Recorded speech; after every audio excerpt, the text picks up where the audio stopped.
Al-Jannad, a Bahraini columnist and political analyst, speaking to us from Manama.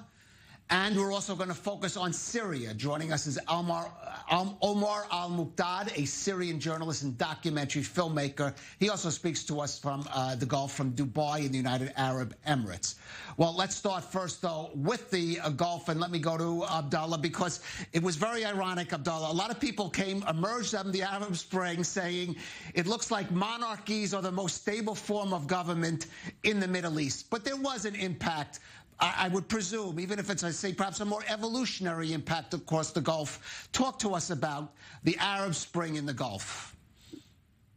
Good evening to you and to the viewers and your guests. By all means, it was a major challenge. And personally, I believe what it did produce in terms of evolution and not revolution was the end game. It did accelerate the momentum of reforms, the momentum of, let's say, catching up with a lot of the world status.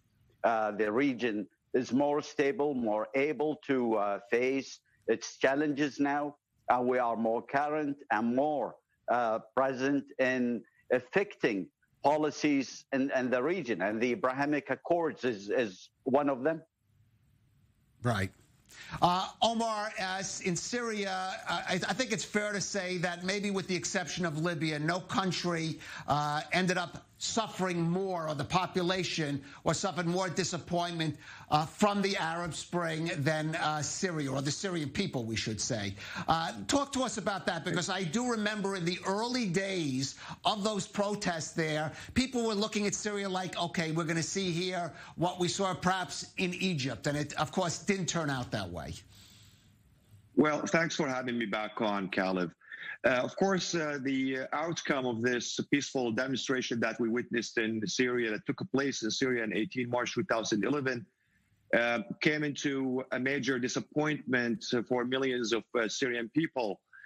Because, of course, as you may know, the international community failed to act in Syria. That gave Bashar Assad and his backers the way to interfere into the scene of these demonstrations and turn it into a devastating civil war.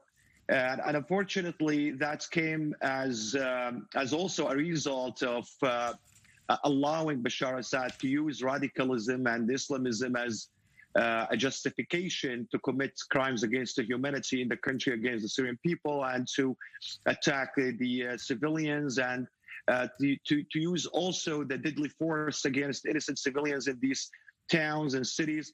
The whole Syria story is a tragedy, in fact, due to the international community hesitation. Let me be more specific here. Bashar's Obama administration, their arguments that we don't want to interfere in Syria and to create another Iraq, which came as a surprise for many Syrian activists and political activists, because the situation in Syria is not Iraq. It was actually a peaceful demonstrations, took the streets of Syria demanding for their freedom and democracy, and take the country back from Assad regime. And unfortunately, they keep equating what happened in Iraq with Syria as if Iraq is like Syria, which is not for this case. It's not. It doesn't seem that it's going to end any time soon. But at least for many Syrians, or the Syrian opposition, they still now mobilizing the efforts in the international community to get rid of Bashar Assad. So the whole story is still bad for many Syrians, but it's not finished yet. Right.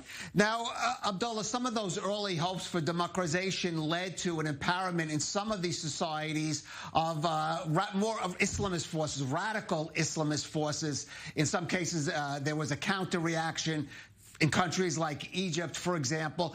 But I think, is it fair to say, though, as an end result of this, at the end of the day, it did widen the split or sharpen the division between those countries that are pursuing a more radical Islamist agenda and those that are trying to moderate Islam with more liberal values?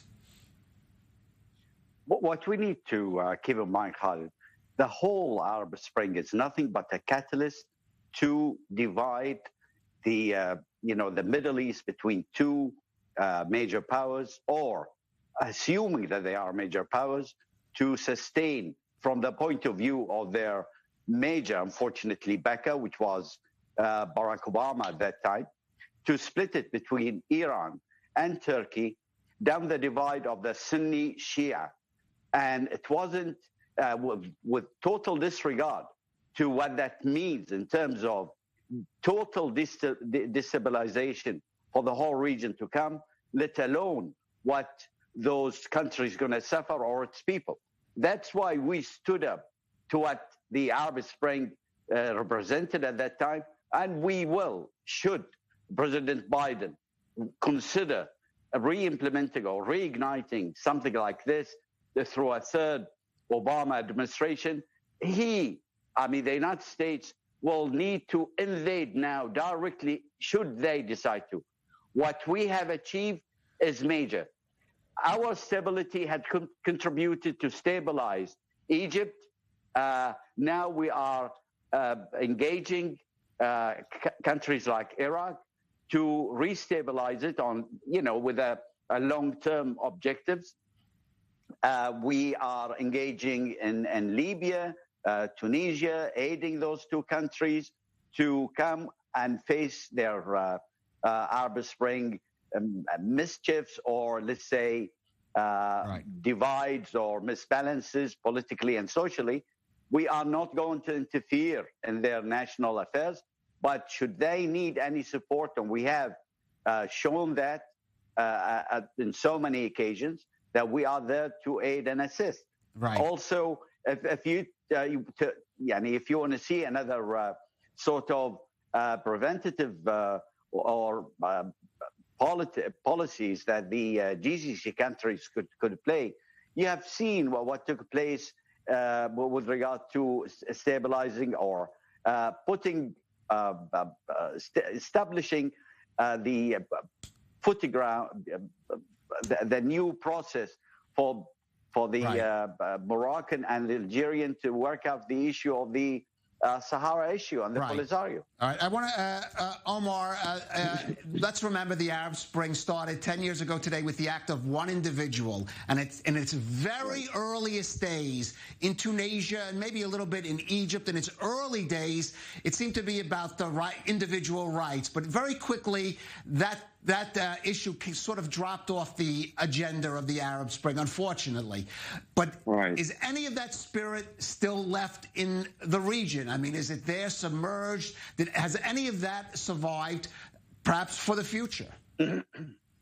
Well, first, let's remember, when the peaceful demonstrators took the street of Damascus and Deira and elsewhere around the country, they didn't go out and demonstrate on behalf of Iran or Turkey. Iran and Turkey didn't come into their attention at all. But what happened later on, that because of the fail to act from the international community, allow these countries like Iran and Turkey to take over the scene of Syria. So if the United States and the Western powers interfere at that point and say to Assad regime and the Russian and the Iranian, you can't do that, you can't just back a guy who is killing his own people on a larger scale, we won't allow this, and they put their efforts behind removing that person and this peaceful demonstration, you won't be reaching to the point where Iran is now taking over Syria and the Russian, and then you have the Islamist elements that have been allowed to enter Syria from all over the world. We're talking here about almost 40,000 foreign fighters crossed the border from Turkey into Syria. Some estimation talking about 85,000. In fact, when I say 40,000, I'm being modest here. So they allowed the situation to escalate and develop to this situation, to this level. So unfortunately, when the people were protesting in Syria, they were asking for one thing: to get rid of Assad regime and to get their individual freedoms. But no doubt that things got changed radically later on due to the violence and the atrocities of the Assad regime and with his backers, the Iranian and the Russian. And now we are talking about trying to find a political solution to this situation, that Russia may concede and get rid of Bashar al-Assad in order to keep their political and economic interest inside Syria. But I don't see it at this point. Unless we come up with the opposition, Syrian opposition comes up with a new plan and a solid names to replace Assad in Damascus. We'll have to leave it at that, gentlemen. 10 years may not have been enough to really assess how the Arab Spring will play out. Abdullah Al-Jannad and Omar Al-Muqdad, thank you for joining us on The Rundown.